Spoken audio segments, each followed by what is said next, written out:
ሰላም ጤና ይስጥልን ተመልካቾቻችን ከአንከር ሚዲያ ዝግጅት ክፍል ያክብሮ ሰላምታችን እናቀርባለን። በተለያዩ የአማራ ቀጠናዎች የፋኖ ተጋድሎዎች የተካሄዱባቸው አውደ ውጊያዎች መኖራቸውን የሚገልጹ መረጃዎች ለአንከር ሚዲያ ደርሰውታል። ከፍተኛ ቁጥር ያለው የአገዛዙ ሰራዊት በአማራ ፋኖ ብሔራዊ ንቅናቄ አፋብን በኩል የወጣውን የምህረት አዋጅ ተከትሎ እጃቸውን በመስጠት ላይ መሆናቸው ተመልክቷል። በተለያዩ ቦታዎች እየተደረጉ ባሉ ውጊያዎችም በአገዛዙ ሰራዊት ላይ የሚደርሰው ሰብአዊና ቁሳዊ ኪሳራ እንደዚሁ በከፍተኛ ደረጃ እየተመዘገበ እንዳለ ነው በመናገኛቸው መረጃዎች ላይ የተመለከተው። በተያያዘ ዜና የኦሮሞ ነጻነት ሰራዊት አዲስ አበባ አቅራቢያ የምትገኝን አንድ ቁልፍ ቦታ በቁጥጥሩ ስር ማድረጉ ተመልክቷል። በርካታ የስርዓቱን ታጣቂዎች መግደሉንም ነው ያገኘነው መረጃ የሚያመለክተው። በሌላ በኩል በኢትዮጵያ በተለያዩ አካባቢዎች ያለው ውጥረት እንደቀጠለ ነው። የአብይ አህመድ ሰራዊት ወደ ሰሜን ኢትዮጵያ የሚያደርገውን ጉዞ አጠናክሮ ቀጥሏል። ከፍተኛ ቁጥር ያለው ሰራዊትና የጦር መሳሪያ ወደ ሰሜኑ የኢትዮጵያ ክፍል እየተጓጓዘ እንዳለ ተመልክቷል። ህወሓትም መግለጫ አውጥቷል። መግለጫው ጦርነቱ አይቀሬ መሆኑን በመግለጽ ለትግራይና ለኢትዮጵያ ህዝብ ጥሪ ያደረገበት መግለጫ ነው ያወጣው። ይህ በእንዲህ እንዳለም ዓለም አቀፉ የግጭት ተንታኝ ቡድን አይሲጂ ጦርነቱ አይቀሬ ነው ሲል አንድ ጥናታዊ ሪፖርት አውጥቷል። በኤርትራና በኢትዮጵያ መሃል ጦርነቱ ሊካሄድ የሚችልበት እድል ሰፊ እንደሆነ በመግለጽ ይህ ጦርነት እንዲቀር ማናቸውም አካላት አስፈላጊውን ጫና እንዲያደርጉ ጥሪ አድርጓል። መረጃዎችን ወደ እናንተ በማካፈል በአንዳንዶቹ ላይ ሰፊ ትንታኔ የምንሰጥበት ምራ ግብርን ነው ይዘን የቀረብነው። የዘውትር ተሳታፊያችን መስመር ላይ ይገኛል። የምንጀምረው ከአማራ ክልል ነው። ዘግይቶ የሚወጡ መረጃዎች እንደሚያመለክቱት የአብይ አህመድ አገዛዝ በአማራ ክልል የሚደረገውን ውጊያ ለመቀጠል እንዳይችል የበጀት እጥረት እንደገጠመው ተመልክቷል። ይህንን የበጀት እጥረት ለመቅረፍ ማህበረሰቡ በየቤቱ እንዲያዋጣና ነጋዴዎች በከፍተኛ መጠን መዋጮ እንዲያደርጉ አስገዳጅ መመሪያ መተላለፉን ነው የሰማነው። ጦርነቱን ተሸከሙት ብለዋል የአብይ ጄኔራሎች ሰሞኑን ወደ ታች ባወረዱት መመሪያ ላይ። እስቲ ከአማራ ክልሉ ወቅታዊ ሁኔታ እንጀምር። ምን አለ? አዳዲስ ውጊያዎች፣ አዳዲስ ክስተቶች እየተስተናገዱ ነው። እስቲ መረጃዎችን አካፍለን። አመሰግናለሁ መሳይ።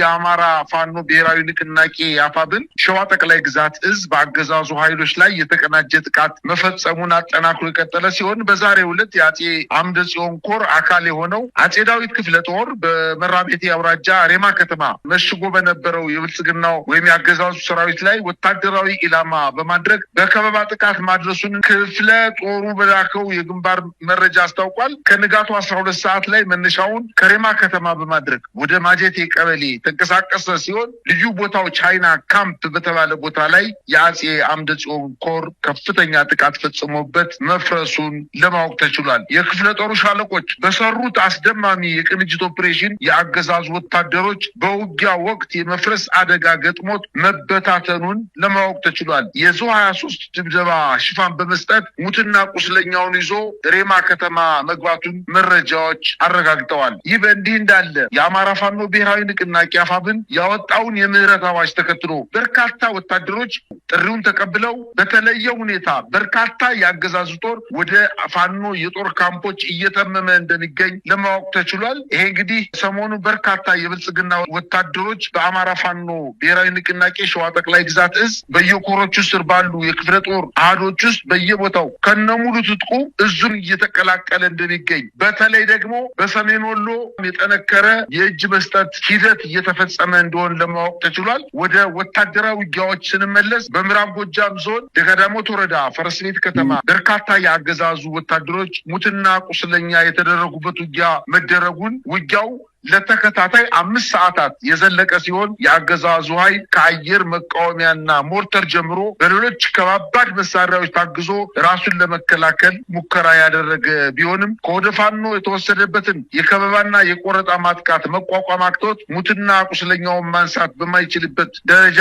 መሽመድመዱን የመረብ ሚዲያም የጦር ግንባር ዘጋቢዎች ለማረጋገጥ ችለዋል። የብልጽግና ሰራዊት ስልጣኑን ለማራዘም ሲል የደሃ ልጆችን አስገድዶ የለብለብ ወታደራዊ ስልጠና በመስጠት በአማራ ህዝብ ላይ የዘር ጭፍጨፋ እንዲፈጸም ለማድረግ ሰራዊቱን ያሰማራ ሲሆን በዚሁ የቀጠለው ውጊያ በተመሳሳይ ፋኖ በህዝብ ላይ የተቃጣውን የህልውና አደጋ ለመቀልበስ አገዛዙ ያሰማራቸው ወታደሮች በደፈጣና በጨበጣ እንዲሁም በከበባና በቆረጣ በመደምሰስ ህዝቡን ከአገዛዙ ጥቃት መከላከል መቻሉን አስታውቋል። በሌላ ዜና በሰሜን ጎንደር ጠገዴ ወረዳ ሸምበቆ በተባለ ቦታ በተፈጸመ ጥቃት ከጎንደር ወደ ዳንሻ ሲጓዝ በነበረ የአገዛዙ የጦር ተሽከርካሪ ላይ ከፍተኛ ጉዳት በማድረስ በተሽከርካሪው ላይ የነበሩ የአገዛዙን ጦር መምታታቸውንና ተሽከርካሪዋንም ማቃጠላቸውን ለማወቅ ተችሏል። እንዲሁም በዛው በቅርብ አካባቢ አርማጮ ወረዳ አሸሬ ከተማ ላይ በተሽከርካሪ ሲጓዝ በነበረ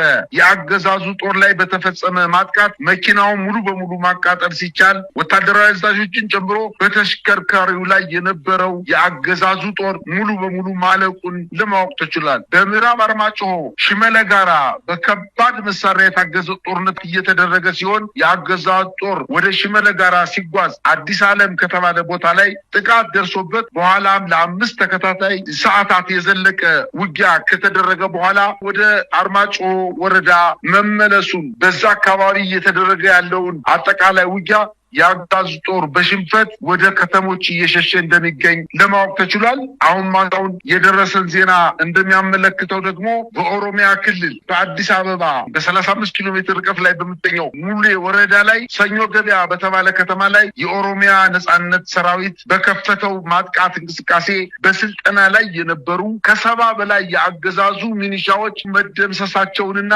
የኦሮሞ ነጻነት ሰራዊት ከተማዋን መቆጣጠሩን ከሰሞኑ በርካታ ከተሞችን እና አካባቢዎችን እየተቆጣጠረ እንደሚገኝና በአንዳንድ ቦታዎችም ላይ የትራንስፖርት አገልግሎት መቋረጡን በተለይ በሰሞኑ በዝዋይ ዱግዳ በሚባለው ወረዳ ላይ በርካታ የሚኒሻና የአድማ ብተና አባላትን ከገደለ በኋላ አሁንም ዝዋይ ዱግዳ የሚባለው ወረዳ በኦሮሞ ነጻነት ሰራዊት እጅ መግባቱን አሁን ደግሞ ምዕራብ አዲስ አበባ በኩል ወደ ጎጃም መውጫ አካባቢ በሚገኘው የኦሮሚያ ክልል ውስጥ ሰኞ ገበያ በምትባለው ከተማ ላይ በድንገት ያልታሰበ ጥቃት ተፈጽሞ ከተማዋን ከመቆጣጠራቸው በተጨማሪ አሁን ወደ አዲስ አበባ እያደረገ ያለው እንቅስቃሴ እየጨመረ መምጣቱን ለማወቅ ተችሏል። እንግዲህ በአለፉት 2 ቀናት በአማራና በኦሮሚያ ክልሎች የተደረጉ ውጊያዎችን የተመለከቱ መረጃዎችን ነው ያካፈልከን። የኦሮሞ ነጻነት ሰራዊት አዲስ አበባ አቅራቢያ አድፍጧል። ዱከም ድረስ እየመጣ ጥቃት የሚሰነዘርበት የአገዛዙን ፖለቲካዊና ወታደራዊ መዋቅሮች ላይ እንደዚሁም ተቋማት ላይ የሚያደርሰው ጥቃት ሰሞኑም እንደዚሁ ተጠናክሮ ነው የቀጠለው። አብይ አህመድ አማትሮ ወደ ሰሜን ጦርነት ሊያፈነዳ እየተዘጋጀን ያለው የቆጡን አውርድ ብላ የብብቷን ጣለች የሚለው ተረት የአብይ አህመድ አገዛዝን በሚገባ የሚገልጽ ይሆናል። ስለ አሰብና ቀይ ባህር ወደብ እንደነዚህ አይነት አጀንዳዎችን እያቀነቀነና ለዚህም ጦሩን እያሰለፈ ባለበት ሰዓት አፍንጫው ስር የኦሮሞ ነጻነት ሰራዊት እንደዚሁም ፋኖች በሰሜን ሸዋ በኩል ወደ ሞጆ አቅራቢያ አንዳንድ ቦታዎች ላይ ውጊያ ማድረጋቸው ምናልባትም አገዛዙ ወደ ላይ ሲያስብ ከስሩ ወንበሩን የሚነቀንቅ ኃይል ሰተት ብሎ ወደ አዲስ አበባ ሊገባ የሚችልበት እድል እንዳለ ትልቅ ምልክት አድርጎ መውሰድም ይቻላል። በሌላ በኩል የአማራ ክልሉን ጦርነት መቀጠል እንዳልቻለ ምልክቶችን እያየን ነው። ሰሞኑን የሰበሰባቸው የጸጥታ መዋቅር አመራር አባላትን ህብረተሰቡ ገንዘብ እንዲያዋጣ ጦርነቱን ለመቀጠል የሚያስችል በጀት እንደሌለ፣ በጀቱ ተጠናቋል፣ አብቅቷል፣ ከዚህ በኋላ ህብረተሰቡ ካላዋጣ በስተቀር የክልሉን ሰላምና ጸጥታ ማስከበር አንችልም፣ ትተን እንወጣለን የሚል ማስፈራሪያ ጭምር በአብይ አህመድ ጀነራሎች ሲነገር እንደነበረን የሰማ ነው። ነጋዴዎች ላይ ሰራተኛው ላይ ሳይቀር ከፍተኛ መጠን ያለው መዋጮ እንዲሰበሰብ ነው መመሪያ እየወረደ ያለው። እንግዲህ የአማራ ህዝብ የሚሞትበትን ጦርነት በራሱ ገንዘብ ጥይት እንዲገዛበትና መሳሪያ እንዲገዛበት እንዲያደርግ ነው እየተፈረደበት የሚገኘው። ከዚህ በላይ ጭካኔም የለም። ሰሞኑን በሽንፈት ብዙ ኪሳራ ያስተናገደው የአብይ አህመድ ሰራዊት በተስፋ መቁረጥ የገበሬዎች ቤት ውስጥ በመግባት ወታደሮቹ እህል እያወጡ የሚደፉበት፣ ሴቶችን የሚደፍሩበት እንዲህ አይነቱ ክስተት ኢትዮጵያውያንን በእጅጉን አሳዝኗል። በተለይ በቪዲዮ ባይቀረጽም ሴቶች፣ እናቶች፣ ህጻናቱ ሳይቀር በአገዛዙ ሰራዊት መደፈራቸውን ነው ያገኘነው ሪፖርት የሚያመለክተው። ነገር ግን ራሳቸው እየቀረጹ የገበሬውን እህል እያፈሰሱና መሬት ላይ እየደፉ የሚታይበት ቪዲዮ በከፍተኛ ደረጃ ህብረተሰቡን ያሳዘነ ጉዳይ ሆኗል። ምንድን ነው ማለት የሚቻለው? እነዚህን ነገሮች ተመልክተን አገዛዙ አማራ ክልል ላይ በተስፋ መቁረጥ እየወሰዳቸው ያለው የጭካኔ እርምጃዎች እንደዚሁም መዋጮ ህብረተሰቡ እንዲያዋጣ ያስተላለፈው አስገዳጅ መመሪያ በራሱ ህብረተሰቡን ለበለጠ ቁጣ እንደሚዳርግ ነው የሚጠበቀው። ምን ማለት ይቻላል? መሳይ አገዛዙ እኮ ዛሬ አይደለም የአማራን ህዝብ በራስህ በምታዋጣው ገንዘብና ጥይት ራስህን እገልሃለሁ የተባለ እኮ ዛሬ አይደለም። ከዛሬ 3 ዓመት የጀመረ የገንዘብ ማዋጮ የተደረገው እኮ የአማራ ክልል 2 አይነት በጀት ተመድቦለታል። አንደኛው የካፒታል ፕሮጀክቶች ማስኬጃ በጀት ነው። ሁለተኛው ደግሞ የመደበኛ የሰራተኛ ደሞዝ፣ የውሎ አበልና የመሳሰሉ በጀቶችን የያዘ በክልሉ መንግስት የሚመደብ በጀት ነው። እነዚህን 2 በጀቶች ሙሉ በሙሉ እያደረገ ያለው ከሰራተኛ ደሞዝ ሳይቀር እየነጠቀ በወረዳው አጠቃላይ የፋይናንስ ጽህፈት ቤት በኩል ለእያንዳንዱ ሚኒሻና ለእያንዳንዱ አድማ ብተና ደሞዝ እንዲከፈል ነው ያደረገው። መጀመሪያ ተመልምሎ የሚወጣ ሚኒሻ 9,000 ብር ደሞዝ ይከፈለዋል። 1 ዓመት ከሰራ ወደ 11,000 ብር ይከፈለዋል። 2 ዓመት የሰራ ወደ 13,000 ብር ይከፈለዋል። ከ4 ዓመት በላይ የሰራ ደግሞ 15,000 ብር ይከፈለዋል። ከዚህ ገንዘብ ውጪ ሌላው የሚደረግላቸው ምንድነው? እዛው በወረዳው በጀት ወረዳውን በሚጠብቁበት ሰዓት በውሎ አበል ሰበብ በዛው ከተማ የሚገኙ በአማራ ክልል በሚገኙ ከ100 በላይ ወረዳዎች ላይ የምግብ በጀታቸውን በወረዳው በሚገኙ የምግብ እና ሆቴሎች፣ ሬስቶራንቶች ላይ በጀት ተመድቦላቸው ሆቴል ነው እየተመገቡ ያሉት ሚኒሻ እና አድማ ብተና። ስለዚህ አጠቃላይ የወረዳውን በጀት እየተመገበ ያለው እና እየተጠቀመበት ያለው ሚሊሻና አድማ ብተና፣ ፖሊስና የጸጥታ አካል በአጠቃላይ እና የብልጽግና አመራሮች ናቸው በጀቱን በጋራ እየተጠቀሙ ያሉት። ምናልባት ትርፍ ገንዘብ ካለ ለሰራተኛው ደሞዝ ይሰጣል። አለዛ በከተማ ላይ የሚደረግ የልማት ፕሮጀክቶች ቁመዋል። 4 ዓመት 5 ዓመት ሆኗቸዋል። ሙሉ በሙሉ ገንዘባቸውን እየተጠቀሙ ያለው በዚህ ነው። አሁን ይሄ አልበቃው ያለው ስርዓቱ ነጋዴውን ተመልሶ እንደገና በደሞዝ መልክ ያለውን የመንግስት ሰራተኛ እንዲሁም ጥቃቅን እና አነስተኛ የሚሰሩ ጉልት የሚሰሩትን ጭምር በከተሞች ላይ ሰብስበው ራሳችሁ የምንገልባችሁ ራሳችሁ የምናሳድድባችሁን ገንዘብ ራሳችሁ ታዋጣላችሁ በማለት አንደኛ በክልሉ የሚገኙ ሁሉንም ነጋዴዎች ማለት የሚያስችል ደረጃ ገንዘብ መዋጮ እንዲያዋጡ ከፌዴራል መንግስት በቀጥታ ለክልሉ መንግስት፣ የክልሉ መንግስት ደግሞ ለእያንዳንዱ ዞን ለእያንዳንዱ ወረዳ ትዕዛዝ አስተላልፎ ወደ ነጋዴዎቹ ወደ መንግስት ሰራተኛው አጠቃላይ ወደ አማራ ክልል ገንዘብ ያገኛል ከኪሱ ውስጥ ገንዘብ አለ የተባለ ማንኛውም ነዋሪ መዋጮ እንዲያደርግ ትዕዛዝ አስተላልፎ በእንቅስቃሴ ላይ እንደሚገኙ ነው የሚታወቀው። ይሄ ስርዓት ከግራዚያኒ በላይ ጨካኝ ስርዓት ነው። በራሳችን ገንዘብ ራሳችንን ለመግደል ከፍተኛ ጥረት እያደረገ እንደሆነ ስለሚታወቅ አምርረን መታገል አለብን ብለን የምንለውም ለዛ ነው። የመረረ ትግል ካላደረግን በስተቀር ምናልባትም ከገደለን በኋላ ራሱ የአስክሬን አምጡ ሊለን ሁሉ ስለሚችል ከዚህ በፊት ወጣቱ ወደ ከተማ የፋኖ ኃይሎችን ደግፋቸዋል ወይም የፋኖ ኃይሎች ከተማ ገብተው የመከላከያ ሰራዊቱን ሲመቱት የተመለከተው ነገር በመራይ፣ በፍኖተ ሰላም፣ በደንበጫ፣ በደጋዳሞች፣ በጎንደር በተለያዩ አካባቢዎች፣ በሸዋና በወሎ በተለያዩ አካባቢዎች የተሸነፈ ሰራዊት ወደ ከተማ ሲገባ ወጣቱን አስፋልት ላይ እያወጣ ሲረሽን ተመልክተናል። አሁን ደግሞ ሊያደርግ የሚችለው ምንድነው? የተረሸኑትን ሰዎች ጥይት አባክናቸዋልና ወላጆቻቸው አስክሬን የምታነሱት ገንዘብ ስትከፍሉ ነው በማለት የድሮ ዘመንን ወደኋላ ተመልሰን እንድናስታውስ እያደረገ ስለሆነ እያንዳንዳችን ቤት ችግሩ ወደ ማንኳኳት እየመጣ ስለሆነ ወጣት ልጅ ያለሽ እናት፣ ወጣት ልጅ ያለህ አባትም ቢሆን በአርበኝነት ሚስትህና ሴት ልጆችህን ለመጠበቅ ወደ ትግል መውጣት እንዳለብህና ይህን ስርዓት አምርረን ካልታገልነው በስተቀር ገና ጉድ የሚያሳየን ነገር ሊያመጣ የሚችል መሆኑን ነው። ይህን ያልኩበት ምክንያት በዋናነት ስርዓቱ አንድ ነገር ኮሽ ባለ ቁጥር ሰሜነኞች ወይንም የትግራይ ኃይሎች ለጦርነት ራሳቸውን ለመከላከል ተዘጋጅተዋል። የአማራ ህዝብ አማራ ፋኖ የሚባል በጭንቅ የተወለደ ከጥቃት ለመከላከል እየተጋፈጠና እየወደቀ ያለ የአማራን ህዝብ ከመከራ ለማዳን እንቅስቃሴ ያደረገ ህዝብ አለ። ይሄ ያስፈራው ስርዓት ትናንትና ይገሉኛል፣ ወደ ወለጋ መሄድ አልችልም፣ የወለጋ እንትን ይጠላኛል ብሎ በይፋ በሚዲያ የተናገረ ግለሰብ ዛሬ ሄዶ በወለጋ አካባቢ በቄለም ወለጋ፣ በምዕራብ ወለጋ፣ በምስራቅ ወለጋ ሄዶ በከተሞች ላይ ህዝቡን ሰብስቦ በኦሮምኛ የአማራ ክልል ምስለኔ አስተዳደር ሰዎችን ይዞ በኦሮምኛ መልእክት አስተላልፏል። እጅግ በጣም ዘረኛ የሆነ ቅስቀሳ ነው ያደረገው። ሰሜነኞች ተደራጅተው መጣውብኛል፣ ስልጣናችሁን አሳልፋችሁ የምትሰጡ ከሆነ ከዚህ በፊት እንደነበራችሁት የባርነት ዘመን ባሪያ ሁናችሁ ትቀጥላላችሁ። ስለዚህ ስርዓታችሁን ጠብቁ፣ ሀብታችሁን ጠብቁ። አሁን ሀብቱ በእናንተ እጅ ነው። ከዚህ በፊት ግን በእናንተ አይደለም።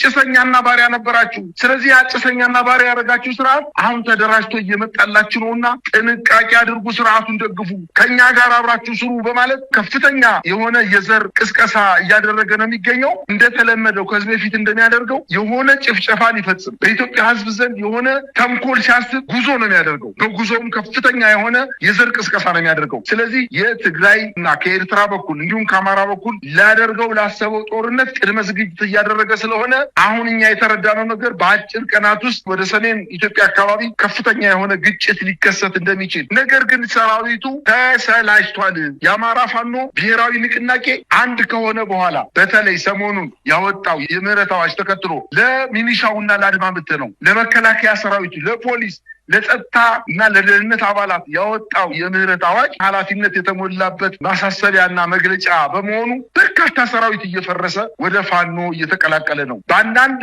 አካባቢዎች እንዲያውም ወደ ትግራይ ክልል የሚሄድ የመከላከያ ሰራዊት ከየከተሞች እየጠፋ ከየከተሞች ለረፍት፣ ለምሳ፣ ለቁርስ፣ ለራት ሲወርድ ወይም የጸጥታ ችግር አለበት ተብሎ ቁመው መኪኖችን አካባቢውን ለማጽዳት እንቅስቃሴ የሚያደርጉበት ሰዓት ከዛ እየጠፋ እየሄደ ነው። ዛሬ እንኳን የተመለከትነው ነገር ምንድን ነው? በምስራቅ አማራ ቀጠና ከ803ኛ ኮር ላይ 12ኛና 61ኛ ክፍለ ጦር በመክዳት 10 የመከላከያ ሰራዊቶች 10 ጥቁር ክላሽ ይዘው 2100 የክላሽ ተተኳሽ ይዘው 18 የእጅ ቦምቦችን ይዘው 24 የክላሽ ካዝና 16 የደረትና የወገብ ትጥቅ ይዘው በዛው አካባቢ የሚገኘውን የማረጉ ተፈራ ክፍለ ጦርን መቀላቀላቸው በደቡብ ጎንደር 18 ወረዳዎችን ፋኖ ሙሉ በሙሉ ከተቆጣጠረ በኋላ የሚኒሻ አባላት ወደ ፋኖ መቀላቀላቸውንና አንዳንዶችም መሳሪያቸውን ይዘው የተወሰኑት በጣት የሚቆጠሩት ወደ ቤተሰቦቻቸው እንደሄዱ ራሳቸውን ለመጠበቅ ምህረት ደብዳቤ ተሰጧቸው፣ የተወሰነ የትራንስፖርት ተሰጧቸው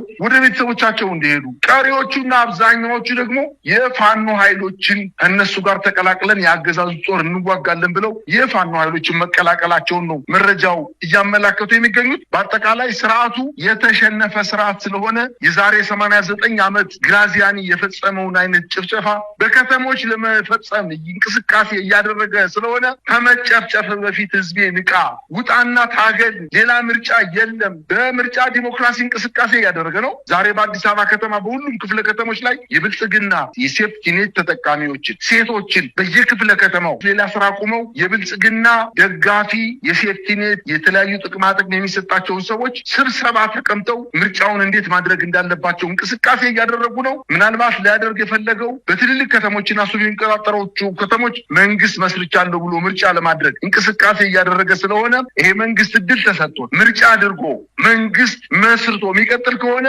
የበለጠ ጭፍጨፋ ስለሚፈጽም ከወዲሁ ሳይቃጠል በቅጠል እንቅስቃሴ ማድረግ እንዳለባቸው ነው ማሳሰብ የምፈልገው። ግን በአጠቃላይ ስርዓቱ ያንን እድሜ ያገኛል የሚል እምነት የለኝም። መሳይ፣ አሁን ወደ ሰሜን ኢትዮጵያ ያለውን አጠቃላይ ሁኔታ ባጭሩ ውስጥ እንመልከተው። ዓለም አቀፉ የግጭት ተንታኝ ቡድን አይሲጂ እንዳወጣው መረጃ ከሆነ ጦርነቱ አይቀሬ ነው ብሏል። ህወሓቶችም ከዚህ አንጻር እየተዘጋጁ እንዳለ ነው የሚነገረው። አብይ አህመድ ጋር የተጠጉና ቀደም ሲል በነበረው የትግራይ ጦርነት መሪ ተዋናይ ከሆኑ ውስጥ አንዱ ሌተናል ጀነራል ጻድቃን ገብረትንሳኤም ጦርነቱ እንዳይጀመር ምንችለው እናደርጋለን፣ ከተጀመረ ግን ባጭሩ እንዲጠናቀቅ ነው የምናደርገው የሚል ነገር ነው የተሰማው። መረጃዎች እንደሚያመለክቱት ከሆነ ብርሃኑ ጁላና ጻድቃን ገብረትንሳኤ ይህንን ጦርነት እንዲመሩ፣ ጀነራል አበባው ግን ወደ ጎን ተገፍተው ሌሎችም ጀነራሎች እንዲርቁ የተደረገበት ሁኔታ ነው ያለው። አብይ አህመድ በትግራይ አካባቢ ምናልባት ጦርነቱን የሚጀምርበት ሁኔታ ካለ ሊመሩ የሚችሉት ከፊት እንዲመጡ የተደረጉት እነ ብርሃኑ ጁላና ጻድቃን ገብረትንሳኤ እንደሚሆኑ ነው አንዳንድ መረጃ ምንጮች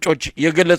ኤርትራ በጉዳዩ ላይ እስካሁን ይፋዊ በሆነ መልኩ የምታደርገው ዝግጅት እንዳለ የገለጸችው ነገር የለም። ጦሯ እያስጠጋች እንደሆነ እየተዘጋጀች እንደሆነ ግን በተለያዩ የመረጃ ምንጮች ማረጋገጥ ተችሏል። አብይ አህመድ በአደባባይ በሚታይ መልኩ መጠነ ሰፊ ጦር ነው እያንቀሳቀሰ የሚገኘው። እንግዲህ አይሲጂ ዓለም አቀፉ የግጭት ተንታኝ ተቋም ጦርነቱ አይቀሬ ነው፣ ዓለም በአስቸኳይ እነዚህን ሀገራት ወደ ጦርነት እንዳይገቡ ማድረግ አለበት የሚል ማሳሰቢያ ሰጥቷል። ይሄ ጦርነት የኢትዮጵያ ጦርነት አይደለም።